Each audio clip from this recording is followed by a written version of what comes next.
Do you understand what you're doing? If things get out of control, you'll pay the price." Richard Evans uttered each word with a cold voice that echoed through his oak-paneled office. Across from him was Clara, the young nurse his wife had hired on her own. In Richard's eyes, she was nothing more than an amateur, an uncontrolled variable in his perfect plan to fix his daughter. He had spent millions of dollars on the world's leading experts, people who spoke in complex charts and treatment protocols. And this girl, she only had experience taking care of her sick younger brother and a ridiculous amount of optimism. Richard believed he was issuing a necessary warning. He couldn't have imagined that his powerful words wouldn't be the start of a firing, but the beginning of the collapse of the very worldview he had built. The journey to that tense confrontation didn't begin with a bang, but with a heart-wrenching silence, a silence that had stretched for years in their home. The Evans family's mansion stood proudly on a private hill, a fortress of glass and steel overlooking the glittering city. Everything inside was perfect and cold. The polished Italian marble floors reflected the light from a giant crystal chandelier. Expensive artworks hung on pristine white walls. The air always carried a faint scent of lemongrass essential oil. This house felt more like a gallery than a home, a place created to impress, not to live. It was so perfect it lacked any human warmth. It was almost 10 p.m. The roar of a silver sports car's engine shattered the stillness, a familiar sound announcing the return of the master of the house. Richard Evans stepped inside, a tall figure dressed in a perfectly tailored suit. He loosened his silk Hermes tie, as if it were a ritual, and placed his alligator leather briefcase on a meticulously polished teak desk. Another 14-hour workday had come to an end. His wife, Helen, was sitting on a large cream-colored sofa, looking small and out of place. She was holding a hardcover book, but her slender fingers rested listlessly on the page, and her eyes gazed blankly into the distance. "You're still up?" Richard asked, his voice neither accusatory nor caring. It was simply a question born of habit for a perpetually busy person, someone accustomed to brief and efficient communication. Helen started as if waking from a dream, quickly placing the book on the glass table beside her. "I was waiting for you. I saved your dinner in the microwave." "I already ate," he replied curtly, walking toward the dimly lit bar where expensive foreign liquors were lined up like an honor guard. He poured himself a glass of single malt whiskey, the amber liquid swirling in the crystal glass. A party with Japanese partners. Couldn't refuse. Important contract. Helen sighed, a sound almost swallowed by the vastness of the living room. She stood up, walking slowly toward him. "Richard, we need to talk about Lily." The name Lily hung in the air. Richard took a sip of his whiskey, feeling the familiar burning sensation spread down his throat. That was how he dealt with problems that couldn't be solved with a meeting. "Did Dr. Thompson call?" "I already told my secretary to arrange an appointment with Professor Klein in Zurich. He's the best expert in Europe for children's spinal injuries." "It's not about doctors, Richard," Helen said, her voice trembling slightly, deep fatigue etched in her eyes. "It's about her. She hasn't said a word all week, not even to me. She just sits there, looking out the window, as if she's not even here anymore. I really don't know what to do anymore." Richard placed his whiskey glass on the granite countertop harder than necessary, creating a dry, decisive clink. The weakness in his wife's voice annoyed him. "I'm doing everything I can, Helen. The best experts, the best equipment, the best nurses, everything. What more do you want me to do? Abandon a thriving corporation to stay home and tell her fairy tales?" Helen's helplessness and pain clashed with the icy wall of Richard's practicality. For him, Lily's tragedy was a problem, a faulty project that needed to be fixed. And his solution, as always, was money. A lot of money. He had spent millions on Lily's rehabilitation after the tragic car accident a year ago. That accident had taken her legs and, even worse, seemed to have stolen her soul. "I didn't mean that," Helen whispered, curling inward as if his words were a cold draft. "It's just, she needs her father. She has her father here." Richard snapped, his voice slightly irritable. He didn't like being questioned, especially when he believed he had done everything that needed to be done. And her father is working tirelessly to ensure she gets the best care in the world. Now, I really have some important emails to handle. He turned his back, a definitive gesture to end the conversation. He went straight up the stairs to his office on the second floor, leaving Helen alone in the solitude of the living room. She stood there for a long time, watching her husband's shadow fade, then looked toward the dark hallway where her daughter's room was. In the room decorated like a princess's chamber, with soft pink wallpaper and expensive stuffed animals, Lily Evans sat in a high-tech wheelchair worth more than a car. Her blue eyes, once sparkling like stars, were now lifeless, fixed on the large window overlooking the perfectly manicured garden. Outside, the city was still brilliant with lights, skyscrapers rising like giant candles, but her world was now just a dull grey and silent. The following weeks passed in suffocating silence. The experts came and went, physical therapists, psychologists, nutritionists. They all carried briefcases filled with lengthy reports and complex medical jargon. They all clinically agreed that Lily's physical body could partially recover, but her psychological trauma was a locked door for which they had no key. It was in that state of utter despair, when the expensive solutions proved useless, that Helen made a decision. It didn't come from a report or professional advice. It came from an old friend who called to check in. The friend told her about a young nurse named Clara. "This girl doesn't have a degree from Harvard or Oxford," the friend said. "Her resume isn't impressive either, but she has something no school can teach. She has a warm heart, Helen. Her younger brother was paralyzed from birth, and she took care of him by herself. She understands pain, and she knows how to be patient. Sometimes that's what we need." Those words were like a faint ray of light in Helen's dark night. That evening, she announced her decision to Richard. "I've hired a new nurse for Lily. Her name is Clara. She's starting tomorrow." Richard, his eyes fixed on his laptop screen displaying green and red stock charts, simply nodded dismissively. "Fine. As long as she knows her job. Make sure to have my HR department do a thorough background check." He didn't ask about the nurse's experience. He didn't ask why Helen had chosen someone with an unimpressive resume. For him, she was just another employee hired to solve a problem he didn't have time to care about.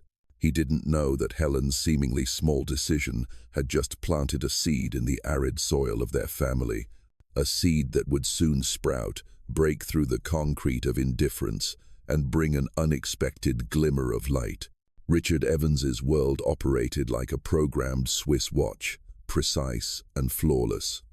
From his 7 a.m. alarm to his black coffee at 7:15 and the waiting driver at 7:30, his life was a packed schedule of meetings, negotiations, and parties.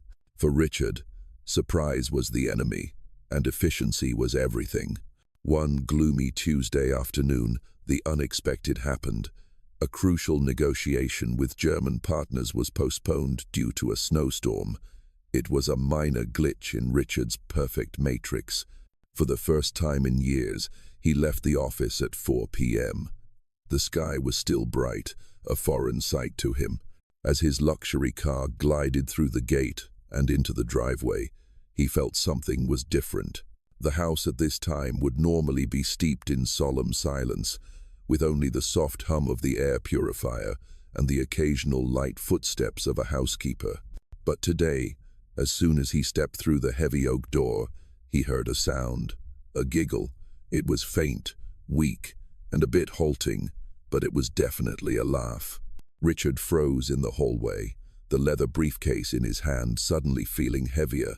The sound was so unfamiliar that his logical brain took a few seconds to process it. It was like a forgotten melody from a distant memory, a lullaby from childhood. He slowly followed the sound, his steps, which were usually decisive, now tiptoeing. The sound led him to the end of the hallway, to the physical therapy room, a space he had built with the most modern equipment but rarely set foot in. The door was slightly ajar. He peered through the crack, a secretive act unbefitting a CEO. And the scene inside stunned him, making him forget to breathe. On the green exercise mat, Clara, the new nurse with her simple ponytail, was kneeling. Her two hands were holding Lily's hips tightly. His daughter, her face flushed with effort, was trying to stand upright on her trembling, slender legs. She swayed like a young tree in the wind, but Clara held on tight, her voice not the command of a coach, but the whispered encouragement of a sister. "Well done, Lily, you're a warrior, hold on. 1, 2, 3, 4, 5, wonderful." Lily slowly plopped down onto the mat, panting, with wisps of blonde hair falling over her forehead. But instead of her usual vacant expression, instead of the helpless tears that previous therapists had often witnessed, her eyes sparkled with pure pride. She looked up at Clara, and then a radiant smile bloomed on her small face, a genuine, pure, and unforced smile that lit up the room, which normally only smelled of disinfectant. "Clara, I did it. 5 seconds." Her voice was clear, mixed with innocent laughter. Richard stood rooted to the spot behind the door. His heart, which he had always thought of as just an organ to pump blood and endure work pressure, suddenly painfully constricted. It was his daughter's smile, a treasure he had spent a fortune trying to find in vain. Now, it was awakened by a stranger, in a room he only saw as an investment in her health. A complex feeling surged within him, a glimmer of joy, an inexplicable jealousy, and so much shame. He quietly backed away, his steps so light they made no sound, not wanting them to detect his presence, and walked back to his office, his mind a tangled mess. That evening, after Lily had fallen asleep, Richard called Clara into his office. The room, with its dark oak paneling, a massive desk, and floor-to-ceiling bookshelves, was designed to exude power and solemnity, to make the person across from him feel small and submissive. But Clara walked in, her slender frame firm, her brown eyes looking straight at him, without a hint of fear or hesitation. He gestured for her to sit in the armchair across from his desk, a position reserved for interrogations. He interlaced his fingers and placed them on the desk, a posture of control, and that's when he spoke his cold, professionally veiled words of questioning. "You are acting on your own. Do you know that if anything happens, you will be solely responsible?" Clara didn't flinch at his authority. She looked directly into Richard's cold grey eyes, her voice calm but weighty, a stark contrast to her simple appearance. "Mr. Evans, I am fully aware of my responsibilities, and I know exactly what I'm doing." She paused for a moment, then continued, "My younger brother was also paralyzed after an accident. I was with him every day for 5 years. I learned that sometimes what's written in medical books is only one part. The other part, the most important part, is faith and hope." Her voice was still gentle but not weak, every word solid. "The doctors give Lily the best exercises. You give her the best equipment, but no one gives her a reason to try. Lily doesn't need another expert to tell her what she can't do, sir. She needs someone who believes she can, and I believe in that." The sincerity and fierce belief in Clara's voice was something Richard had never encountered in any of the top experts. They talked about metrics, charts, and percentages of probability. They talked about limitations. This girl, she talked about hope. For the first time, a crack appeared in the defensive wall Richard had built with money and power. He no longer saw Clara as a mere subordinate, but as someone who held a secret, a strength he couldn't understand and couldn't buy. He was silent for a long time, staring at the young woman. He tried to find a sign of arrogance or recklessness, but found only determination and a profound compassion. "All right," he said at last, his voice losing some of its harshness. "Continue, but I want a detailed report every day on your progress and methods." "Yes, sir." Clara nodded, then stood up and quietly left the room. That night, Richard didn't work. He just sat in the darkness of his office, the whiskey in his glass now cold. The image of Lily's smile kept replaying in his mind, brilliant and vibrant. A question repeated itself, like a persistent echo. Why not me? Why was it a stranger who brought that smile to his daughter's face? The question had no answer, but it planted a seed of doubt in him about the life he was living. After that conversation, a subtle change occurred in Richard's rigid schedule. He started coming home a little earlier, around 8 p.m. instead of 10. He told Helen it was because a major project had concluded, but the truth was that another project had just begun. He became a secret observer. He didn't tell anyone, not even Helen. He would quietly step into the house, gesture for the butler to be silent, and go straight to the end of the hallway. He didn't enter the therapy room. He just stood hidden behind the half-open door, a powerful CEO, now acting like a curious child. From that position, he witnessed a completely different world being formed. That world was built with Clara's patience and imagination. He saw that she was not just a nurse performing exercises. She was a storyteller, a director, a companion. The parallel bars were no longer cold medical equipment, but became a magic bridge across a river of crocodiles. Each time Lily crossed the bridge without being bitten by a crocodile, meaning without falling, the two of them would cheer in victory. The colorful physical therapy balls became planets in the galaxy, and astronaut Lily's mission was to use her feet to push them into their correct orbits. Richard stood there, speechless. He, who had built an empire with numbers and logic, was now witnessing his daughter being healed by fairy tales. He saw Clara turn the painful exercises, the things that used to make Lily scream and refuse, into joyful games. She never forced her, never showed impatience.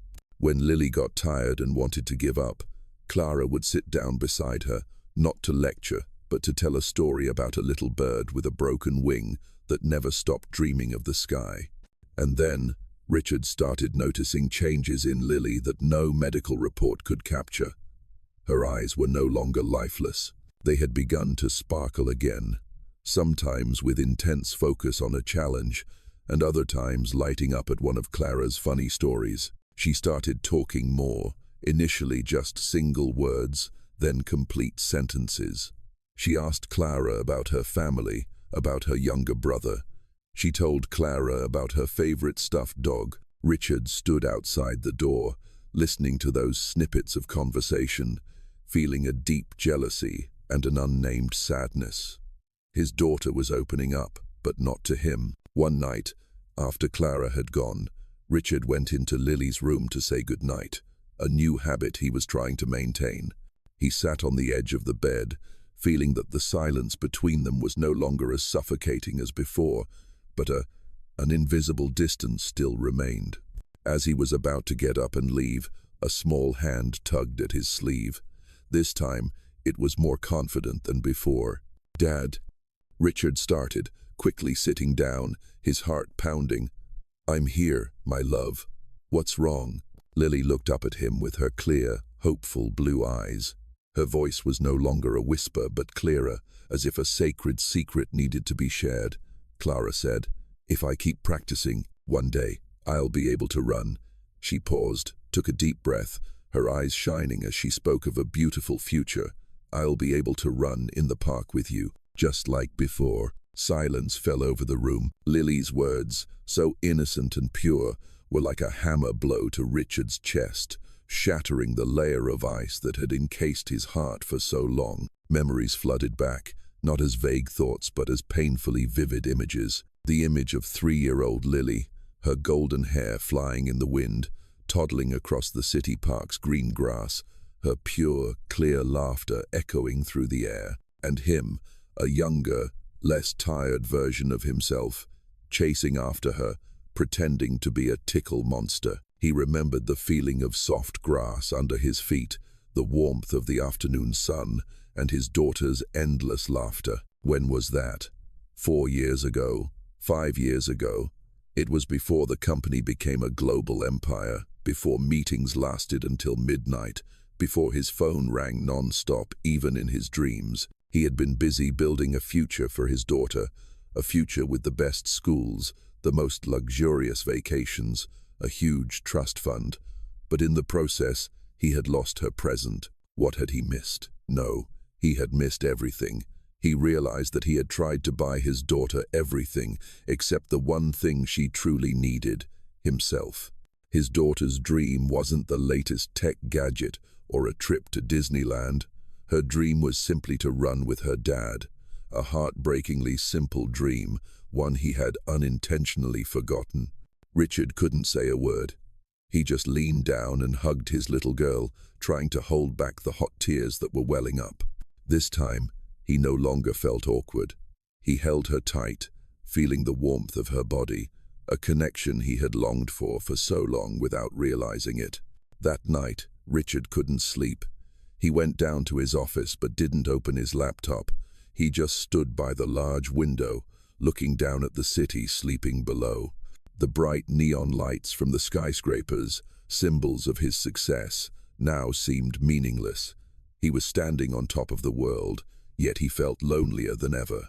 A decision formed in his mind, firm and unshakable. The next morning, the first thing Richard did when he arrived at the office was call his longtime secretary, Grace. "Grace," he said, his voice decisive and clear, "cancel all my meetings before 10 a.m., every day, until further notice." The other end of the line was silent for a second in shock. Grace had worked with him for over a decade and had never heard such a command. "Mr. Evans, but the board meeting about the merger project. It's very important." "Nothing is more important than this," Richard interrupted, his voice no longer holding its usual harshness, but a surprising calmness.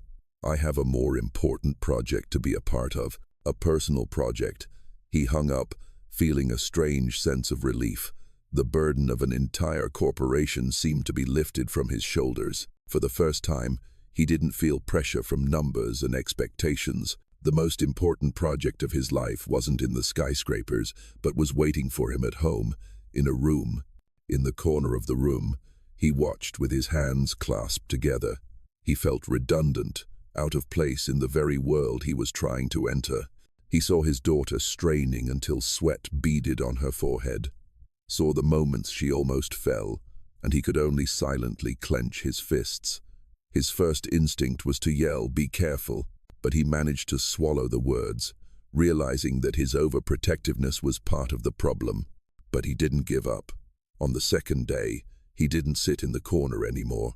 He moved closer to the exercise mat. As Clara was helping Lily practice standing with a walking frame, a strenuous exercise, he saw Clara wobble slightly.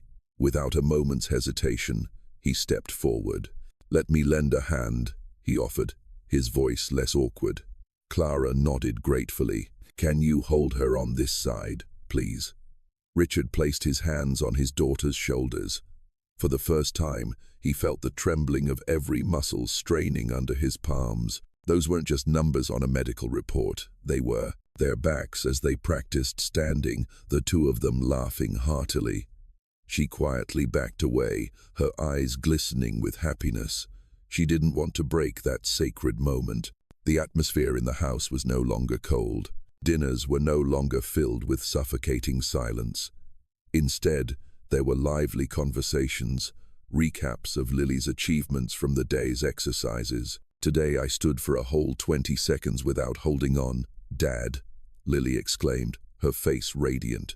"Really?" Richard pretended to be surprised. "That's amazing. We have to celebrate with a big ice cream tomorrow. But don't tell Mom." He winked at his daughter, an intimate gesture he had never made before. Helen sat across from them, smiling as she watched the two of them. For the first time in years, she felt like she was living in a real family. Richard was discovering things he never knew about his daughter, small but incredibly precious pieces of the puzzle. She liked purple, hated eating broccoli, and had a vivid imagination. Lily held onto the back of the chair, slowly standing up. She took a deep breath, her eyes fixed on her father's face. Then, she let go. The first step. She swayed. Richard almost lunged forward, but Clara's look stopped him. The second step. A little steadier. Her legs trembled, but she didn't look down. Her eyes were always looking forward, toward her parents' waiting arms, like a lighthouse in the dark. 3, 4, 5, 10 steps in a row. She almost lost her balance on the last step, but with an incredible effort, she regained her footing and threw herself into Richard's arms. "Dad, I did it. I can walk," Lily screamed through her sobs, hugging his neck tightly, burying her face in his shoulder. Richard held her close, tears streaming down his cheeks. He was no longer a cold CEO, but simply a father overwhelmed with happiness.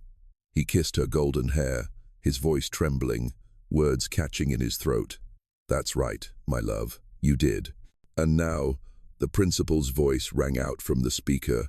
"Let's welcome a special talent, Lily Evans."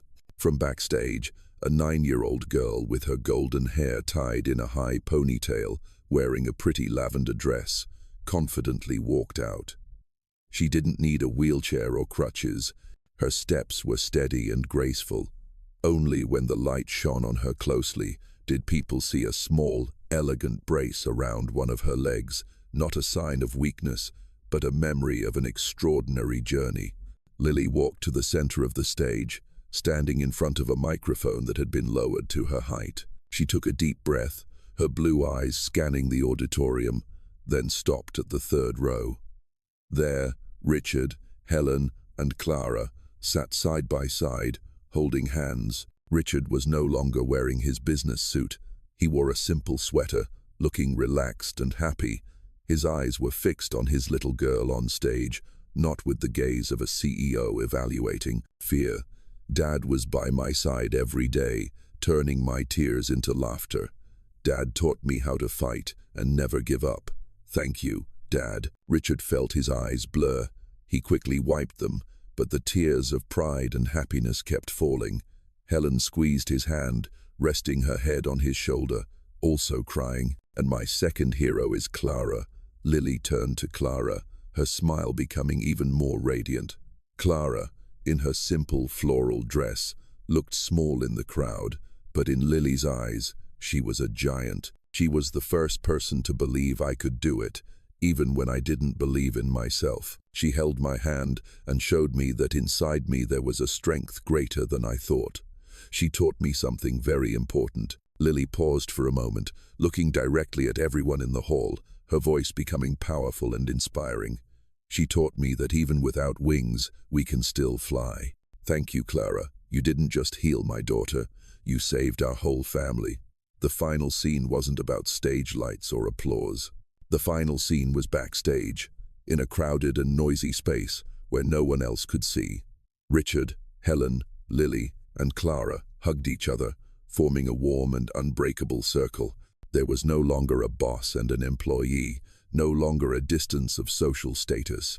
They were simply a family that had gone through a storm together, mended by love and supported by a kind heart. Lily, in everyone's embrace, looked up at them, her smile shining brighter than any stage light. Her painful journey had ended, but a new beginning, a life full of laughter and confident steps, had just begun.